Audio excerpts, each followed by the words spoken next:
DNA జ్యోతిష్యానికి సాధారణ జ్యోతిష్యానికి తేడా ఏమిటంటే, వేల సంవత్సరాల నుండి సాధారణ జ్యోతిష్యం ద్వారా ఒక జాతక చక్రం చూసి భూత భవిష్యత్ వర్తమాన కాలాలలో ఎప్పుడు ఎలా ఏమి జరుగుతుందని చెబుతూ, ఒకవేళ అవి గాని అనుకూలంగా జరగకపోతే ఎలాగైనా ప్రకృతికి విరుద్ధంగా వాటిని మార్చేయాలని, అది కుదరకపోయినా పరిహారాల నెపంతో చేసే పద్ధతిది.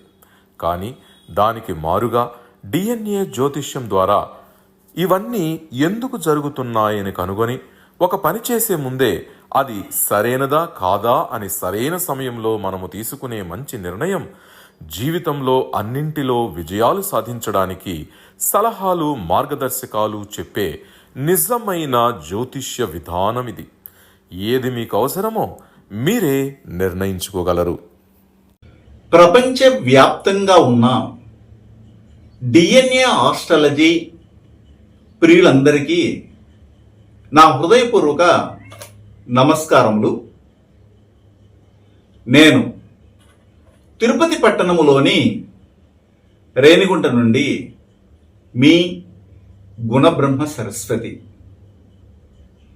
ఈ వీడియో ద్వారా ఒకరి పేరుకి, వారు చేసే పనికి, వారు ప్రారంభించే విషయానికి ఏమైనా సంబంధం ఉందా, ఒకరు పుట్టినటువంటి తేదీకి, వారికి వచ్చినటువంటి పేరుకి, వారు అలంకరించినటువంటి పదవికి, వారు ప్రమాణ స్వీకారం చేసే రోజుకి ఏమైనా సంబంధం ఉందా అన్న అంశాలని మనము ఈ వీడియో ద్వారా మనకున్నటువంటి డిఎన్ఏ న్యూమరాలజీలో ఉన్నటువంటి జ్ఞానాన్ని అనుసరించి మా గురువులు మాకి అందించినటువంటి జ్ఞానాన్ని కూడా ఉపయోగించి నా వంతుగా నేను ఈ వీడియోలో కొన్ని విషయాల్ని షేర్ చేసుకోవాలనుకుంటున్నాను.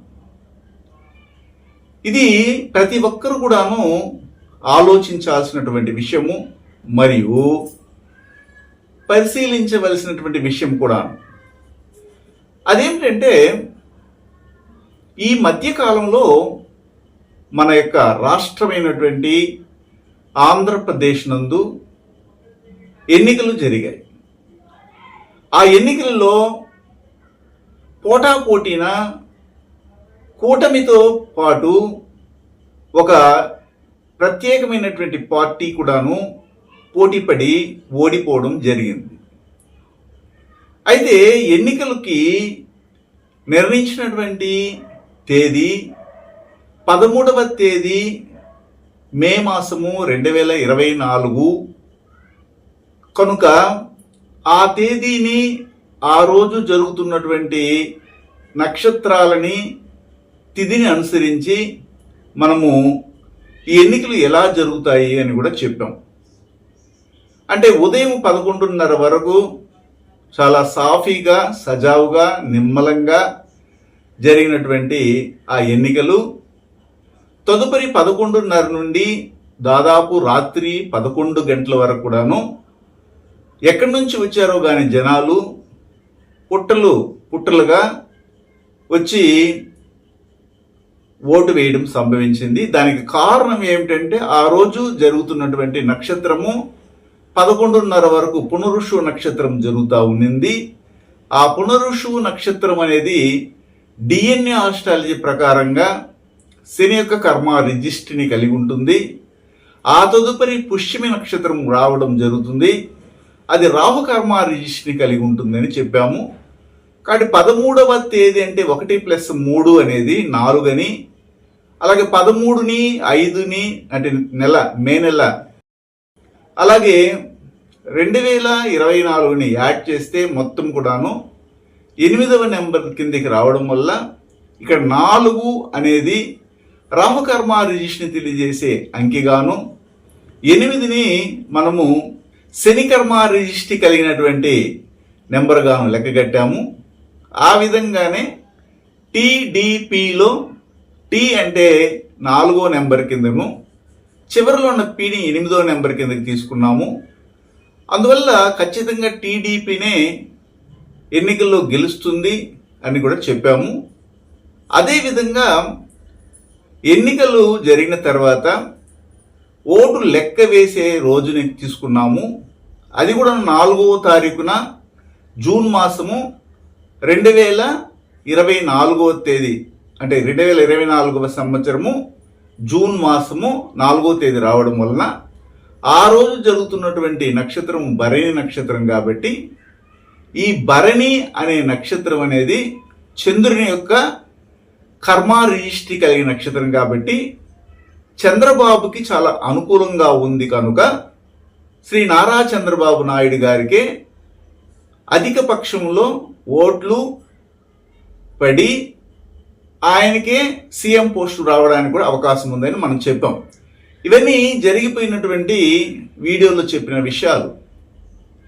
ఆ తదుపరి పంచగ్రహ కూటమి 5, 6 తేదీల్లో జరుగుతుందని, అంతకు మునుపే 4వ తారీఖున త్రికూటమి గెలుపు పొందుతుందని, అలా గెలుపు పొందిన తర్వాత ఈ 5 మరియు ప్లస్ 2 గ్రహాలు 7 గ్రహాలు కూడాను కాలపురుషునికి అష్టమ స్థానమైనటువంటి వృశ్చికాన్ని చూడడం వల్ల పూర్వం ఎవరైతే పరిపాలన చేశారో, ఎవరైతే అక్రమంగా అనవసరంగా ప్రవర్తించారో వారందరికీ కూడాను రాబోయే ప్రభుత్వం ఖచ్చితంగా శిక్షను దండనను ఇస్తుందన్నాము. అది కూడా ఇప్పుడు మొదలైంది. ఇవన్నీ కూడా మనము DNA న్యూమరాలజీ ప్రకారంగా చెప్పుకుంటూ వచ్చాం. అయితే ఇప్పుడు చంద్రబాబు నాయుడు గారు ఆంధ్రప్రదేశ్కి కాబోయే చీఫ్ మినిస్టరు, ఇంకా కూడా ప్రమాణ స్వీకారం చేయలేదు. కానీ మన ఆంధ్రప్రదేశ్లో ఉన్నటువంటి ప్రముఖ పండితులు, విద్వాంసులు, జ్ఞానులు చంద్రబాబు నాయుడు గారి యొక్క ప్రమాణ స్వీకారాన్ని ఒక తేదీని నిర్ణయించారు. ఆ తేదీ ఏమిటంటే 9వ తారీఖున జూన్ మాసము 2024గా నిర్ణయం చేసి ఆ రోజు ప్రమాణ స్వీకారం చేయాలని అన్ని ఏర్పాట్లు కూడాను చేస్తున్నారు. అయితే చంద్రబాబు నాయుడు గారు మనకు సోషల్ మీడియాలో లభించినటువంటి తేదీ ప్రకారము ఎప్పుడు పుట్టారు అనేదంటే 20వ తారీఖున ఏప్రిల్ మాసము 1950లో పుట్టినారని మనకి సోషల్ మీడియాలో ఉన్నటువంటి సమాచారం.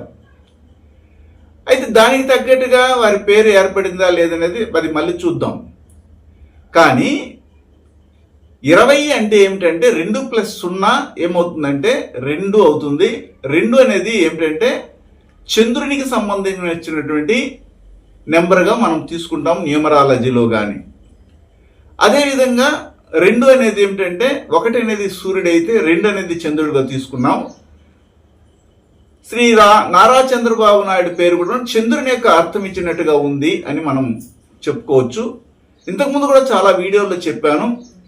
రేవంత్ రెడ్డి ముఖ్యమంత్రి అయినప్పుడు ఆయన మార్క్ ఎలా ఉంటుంది, అలాగే ఫ్యూచర్ సీఎం ఎవరుగా రావడానికి అవకాశం ఉంటుంది నారా చంద్రబాబు నాయుడు తర్వాత అని కూడా చెప్పున్నాను. ఆ వీడియో కూడా లింకులు పెడతాను, చూడండి. దానికి ఏమిటంటే ఒకరు రాజకీయంలో రానియాలంటే, గొప్ప స్థాయికి వెళ్ళాలంటే ఎలాంటి జాతక అమరిక ఉండాలని కూడా చెప్పున్నాను. ఆ వీడియో కూడా లింక్గా పెడతాను ఈ యొక్క డిస్క్రిప్షన్లో, మీరు అది కూడా గమనించండి.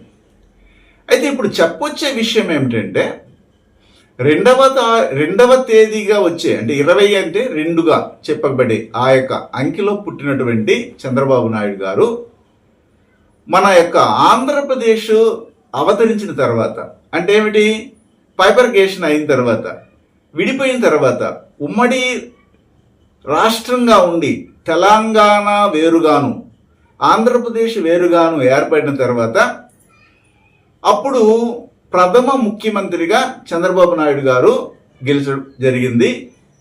అప్పుడు ఆ చంద్రబాబు నాయుడు గారు ప్రమాణ స్వీకారం చేసినటువంటి తేదీని ఒకసారి పరిశీలించండి. వినయంగా తెలియజేస్తున్నాను. ఈ విషయాలు మనం పరిశీలనలోకి తీసుకోవాలి. అంటే ఏమిటి, చంద్రబాబు నాయుడు గారు పుట్టినటువంటి తేదీ 20వ తేదీ, అలాగే ఏప్రిల్ మాసం 1950 సంవత్సరంలో పుట్టడం జరిగిందని మనకు తెలిసిన సమాచారము. అది ఎలా ఉన్నా కానీ, సంవత్సరం వేరేగా ఉన్నా కానీ మనకు తేదీ మాత్రం మారదు. ఎందుకంటే వాళ్ళ కుటుంబ సభ్యులందరూ కూడాను ఏప్రిల్ 20వ తారీఖునే శ్రీ నారా చంద్రబాబు నాయుడు గారి పుట్టినరోజు జరుపుకోవడము మనం సోషల్ మీడియాలో చూస్తున్నాం. అది కరెక్ట్, దాంట్లో ఎలాంటి తప్పు లేదు.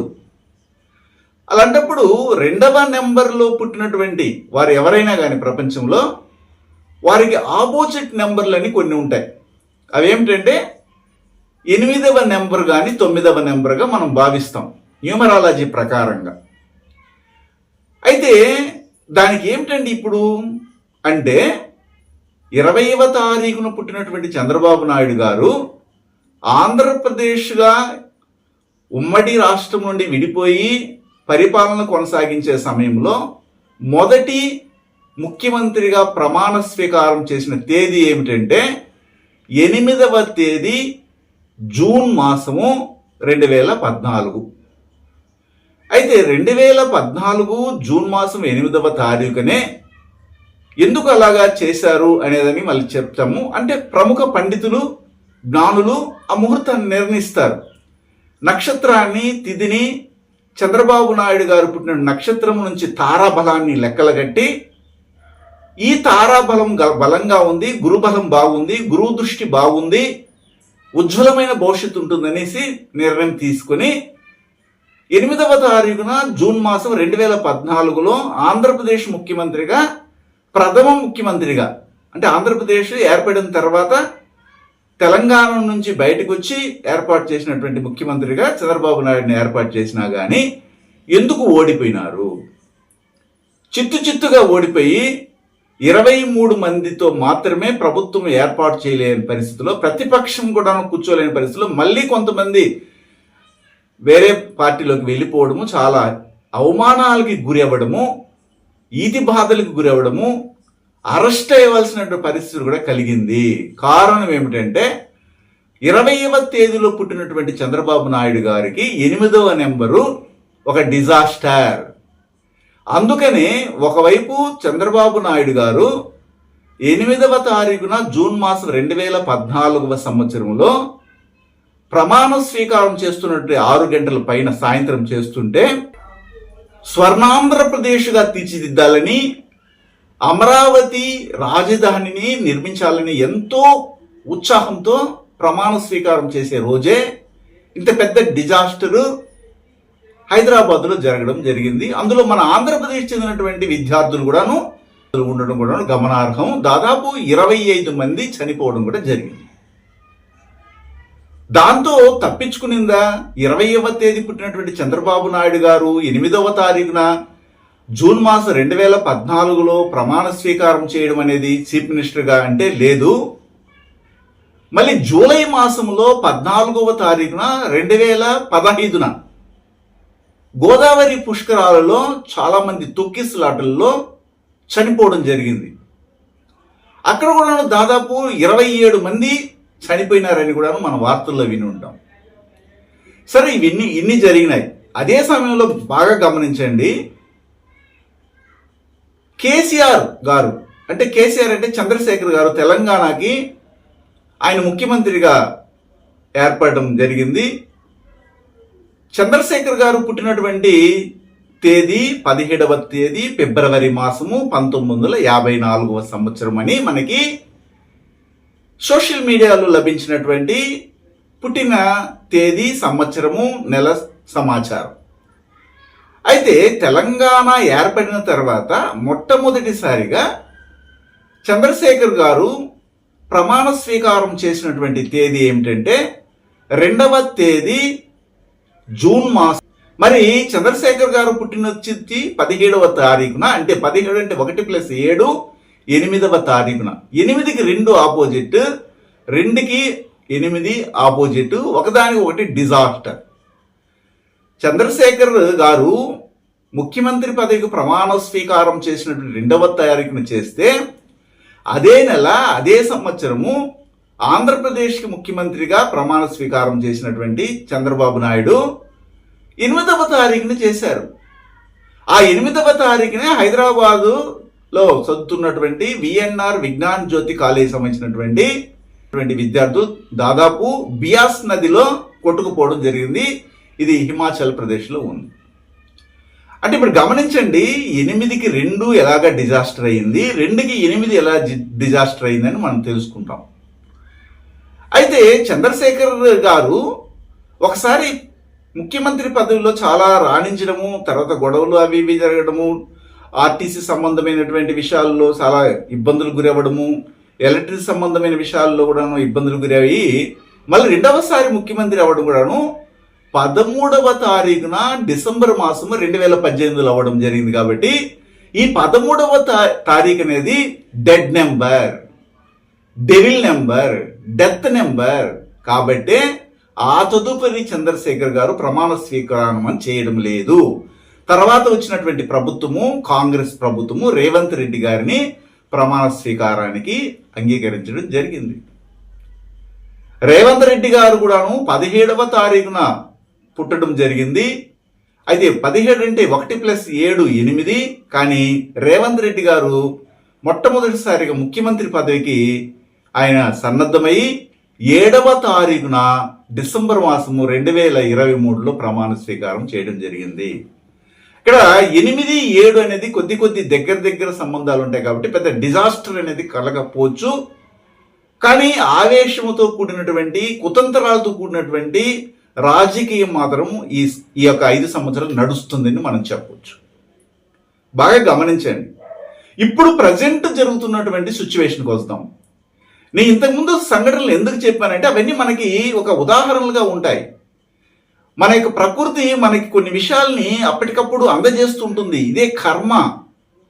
అయితే దాన్ని కూడా లెక్క చేయకుండా మన యొక్క భారతదేశంలో ఉత్తర భారతదేశం అని దక్షిణ భారతదేశం ఉన్నప్పుడు ఉత్తర భారతదేశంలో ఉన్న పండితులు నిజంగానే ఈ సమయంలో పొగడాలి.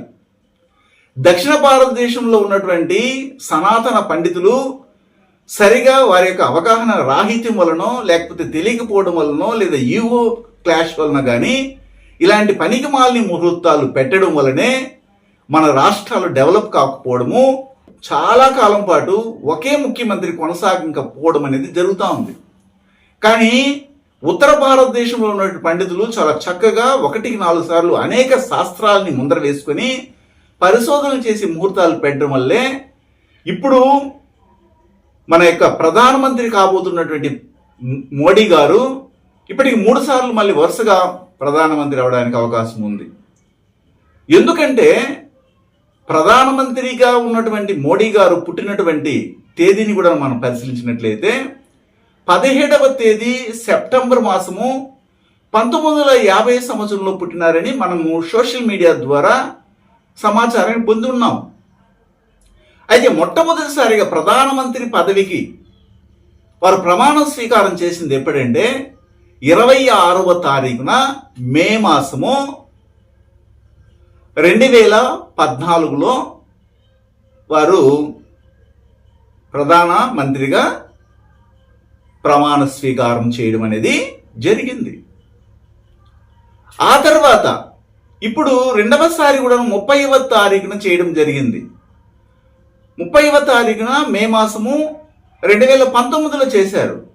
మూడవసారి 8వ తారీఖున జూన్ మాసము 2024లో చేయబోతున్నారు. ఇక్కడ మీరు గమనించవచ్చు 17కి 2 మరియు 9 అనేవి డిజాస్టర్ నెంబర్స్.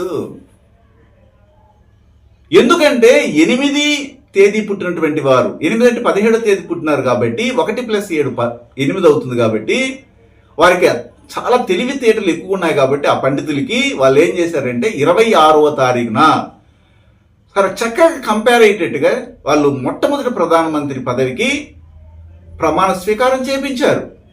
రెండవసారి 30వ తారీఖున చేయించడం వల్ల ఏమైంది బాగా గమనించండి. మొదటిసారి ప్రమాణ స్వీకారం చేసినటువంటి తేదీకి రెండవసారి ప్రమాణ స్వీకారం చేసిన తేదీకి తేడాను మనం గమనిస్తాం. ఇక్కడ మొదటిసారి ప్రధానమంత్రిగా ఉన్నటువంటి మోడీ గారు 26వ తారీఖున మే మాసము 2014 చేయడం వల్ల ఆ తదుపరి కాలంలో వచ్చినటువంటి ఎలక్షన్లో దాదాపు 300 కంటే పై చిలుకు స్థానాలలో గెలవడం జరిగింది.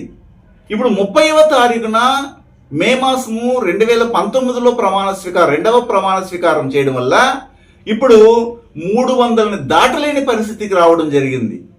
మళ్ళీ ఏం చేశారు, ఇప్పుడు తెలివిగా 17వ తేదీ పుట్టారు కాబట్టి ప్రధానమంత్రి గారు మోడీ గారు ఇప్పుడు 8వ తారీఖున జూన్ మాసము 2024 ప్రమాణ స్వీకారానికి వాళ్ళు శ్రీకారం చుట్టారు.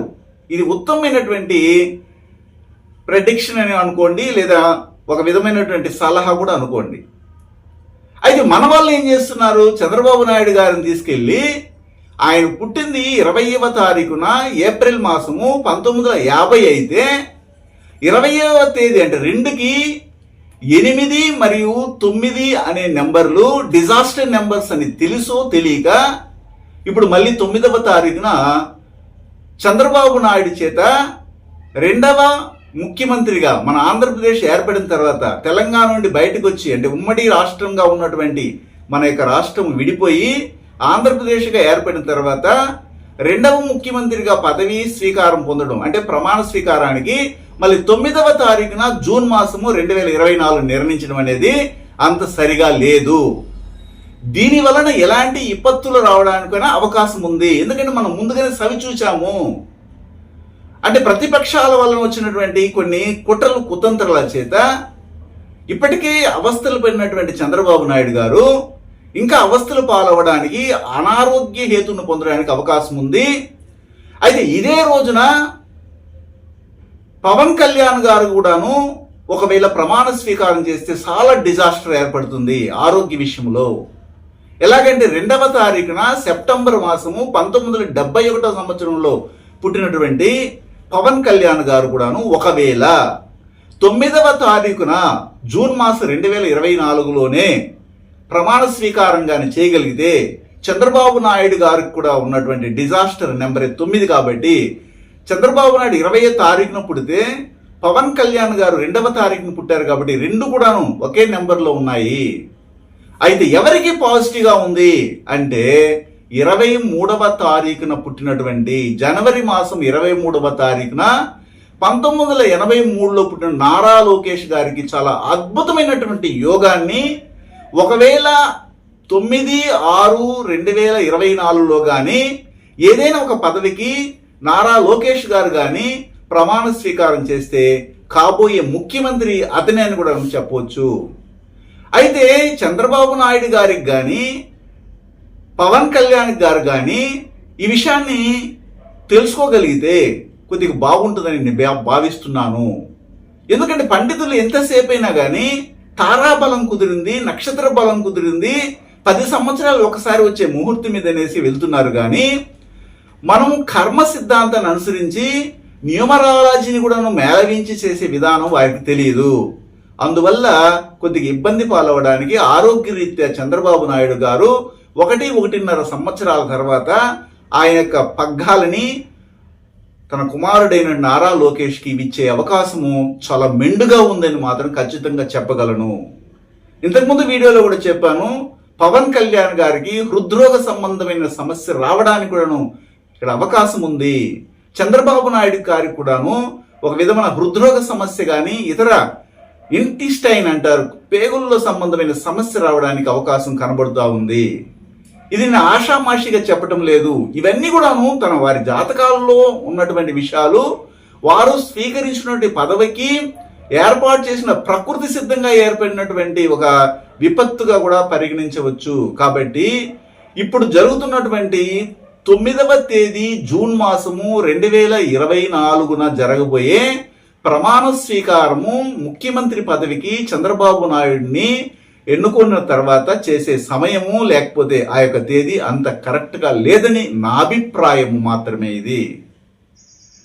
అయితే అదేవిధంగా 2వ తారీఖున సెప్టెంబర్ మాసము 1971లో పుట్టిన సమాచారం అందినటువంటి మన యొక్క సోషల్ మీడియా నుండి పవన్ కళ్యాణ్ గారి జాతకం ప్రకారంగా అయితే కూడాను 9ది డిజాస్టరే, 8 డిజాస్టరే. ఇంతకుముందు ఏ విధంగానైతే కేసీఆర్ గారికి కానీ చంద్రబాబు నాయుడు గారికి కానీ 2014 సంవత్సరంలో ఎలాంటి డిజాస్టర్ నెంబర్లో వారికి ప్రమాణ స్వీకారం చేపించారో అందుకని చంద్రబాబు నాయుడు గారు కూడాను చిత్తుగా ఓడిపోవడము, కేసీఆర్ కూడాను తన యొక్క ఇంకా పదవికి మనకు లోటు లేదు, ఇంకా ఎన్ని సంవత్సరాలు నేనే ఉంటాను, ప్రధానమంత్రి స్థాయి కూడా వెళ్ళగలని బీఆర్ఎస్ని కూడా ఏర్పాటు చేసుకోవడం జరిగింది.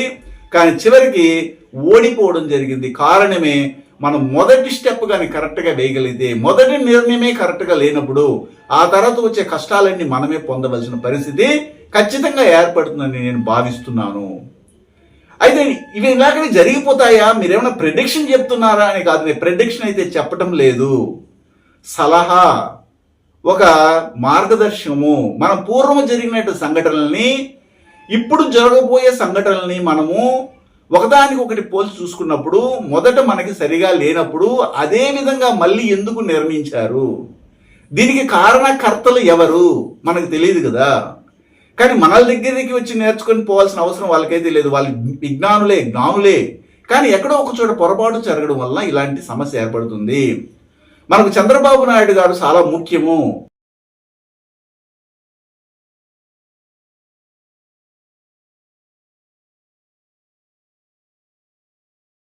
మన ఆంధ్ర రాష్ట్రం చితికిపోయింది.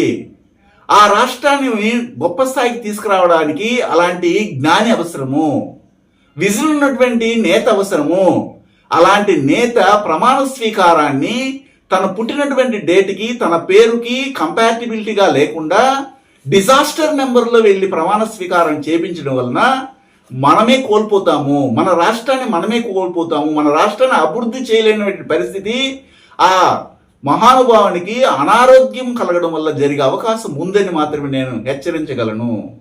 ఆ తర్వాత ఒకవేళ చేయలేకపోయినా కానీ ఎవరికి అవకాశం ఉంది అంటే, ఇప్పుడు ఒకవేళ 9వ తారీఖున ప్రమాణ స్వీకారం కానీ నారా లోకేష్ కానీ చేస్తే అతనికి పరిపూర్ణమైనటువంటి లక్ అనేది కలుగుతుంది. ఇది అక్కడ పాజిటివ్గా ఉంది, కానీ ఇక్కడ నెగిటివ్గా ఉంది.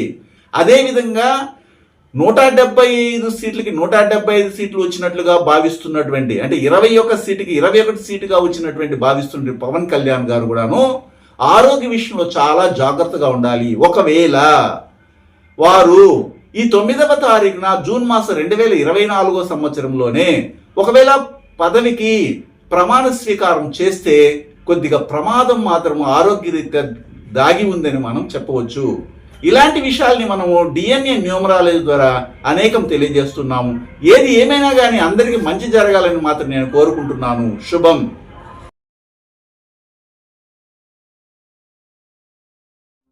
హిమాలయాలలోని యతీంద్రులు అవధూతలచే మహామంత్రోపదేశం పొంది వారి గురు పరంపరలో దైవజ్ఞ శ్రీ గుణబ్రహ్మ సరస్వతి గారు అధర్వణ వేద దక్షిణాచార పద్ధతి ద్వారా పూర్వం వశిష్ఠ వాల్మీకాది ఋషులు చేసిన విధంగా విలువ కట్టలేని అమూల్యమైన 24 హోమాలను ఏకకాలంలో ఒకే హోమగుండంలో గత 24 సంవత్సరాలుగా లోక కళ్యాణం కొరకు కర్మ విమోచన హోమక్రియను చేస్తూ నమ్మి వచ్చిన నిజమైన భక్తులకు శ్రీ జగన్మాత కృపతో మంచి చేస్తున్నారు. కర్మ విమోచన పొందాలనే ఆసక్తి ఉన్నవారు ముందుగానే గోత్రనామాలను నమోదు చేసుకోగలరు.